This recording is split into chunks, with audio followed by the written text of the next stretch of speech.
get some top net trade into our day. Joining us for that, Alan Neckman, the chief market strategist of BullseyeOption.com, and Phil Flynn, a Fox Business News contributor. Great to see you guys. Round number one, house rich. Mortgage rates are now crossing 4% for the 30-year fixed, but will it cool down the hot housing market? Wow, I don't know what can slow the housing market down. We're up 20% year over year as far as house value, so everybody should be happy about that. Yes, rates are going higher. There's a 80% chance that rates will be at 2%. Short-term rates here by the Fed will be at 2% by end of December, but they're still going to be stuck at 2% by June of next year. So once the hike, happens, then it relaxes for a while. Unfortunately, rates rising for mortgages. Half of the mortgages right now are bought by investors, and half are 25% by investors, 25% by first-time buyers. And it'll raise the average payment about $150 to go from 3% to 4%, and then another $150 to 5%. So I don't know how much cooling that's going to do. Well, I don't know if the mortgage rates are going to slow the housing market, but maybe housing prices will. We've seen one of the biggest jumps in history in housing prices over the last year, and the price to build a house has gone up dramatically. What were we going to say? I say it's a good thing if you have a house. Well, it is a good thing you have a house. I think it's good for the economy. The problem is that sometimes high prices cure high prices. Did you take a look at the mortgage applications? We had one of the biggest drops in mortgage applications that we've had in over a year. So that shows that there is a little bit of resistance to the spike in housing. I agree that the housing market is strong as it's been, but if you look at the cost of commodities, the shortages of lumber, the shortages of aluminum, the shortages of copper, all these things can cause prices to go to a level where it will cool off the market. Round number two, cow cash, waste not, want not. Cow waste, we're talking manure, is now a cash crop. What commodity is hottest and the nottest? I think this is awesome because, we talked about this years ago where you could use waste to produce energy. And I think now, because there's been a big knock against cows, and I like cows. Cows are good for America, but they were getting a lot of bad press because of their flatulence would add to greenhouse gas emissions. But now they can become carbon neutral cows, right? Are you talking about this?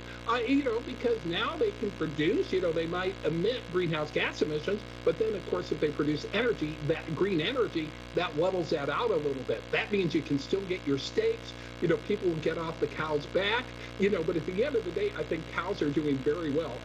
I think cows, the cattle market's been very strong. Hogs have been even stronger, but I think cattle's going to catch up. So look to buy cattle. You are the perfect spokesperson for cows. I agree. And then you're saying that they'd be good for steaks, but I don't know if they want you to be selling that part. But anyways, what's interesting is that these commodities markets just keep going and going. $100 crude seems like it's going to happen for sure. But there's a lot of other commodities in play. We've got wheat. You mentioned some of the others. Palladium have been affected by what's happening globally. But if you look at the CRB, which is the index of commodities, from 2000 to 2008, it rallied from 100 to 450. And right now we're at 275. It just crossed the halfway point. So there's still a lot more upside. And I'm still looking for a continued commodity comeback. Well, you never know what you're going to get on this show. Round number three, right stuff. Quality counts in 10 stocks picked out by MarketWatch. Think Buffett-style stocks. What's your favorite play? I think right now when you look at what's going on and you try to think like Warren Buffett, you want to look at companies that are making money. You also want to buy companies that not a lot of people were buying just a few years ago. And I think one of the companies that you have to look at, or the sectors, is the energy sector, because this is a sector that has been underplayed, underappreciated for a long time. It's been very strong. Now, if you're looking for some good names, I'm looking, if you want to deal with those Canadians over there, Cenovus Energy, very good stock over there.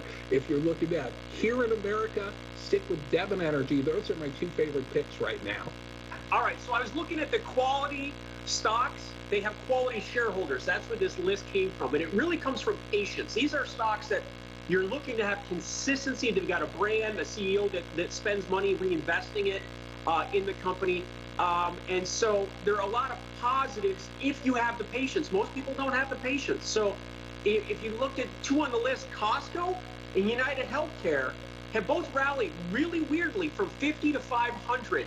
Let's get to that bonus round for today. I am so eager to get to spring. So we're going to do an early spring ticker time.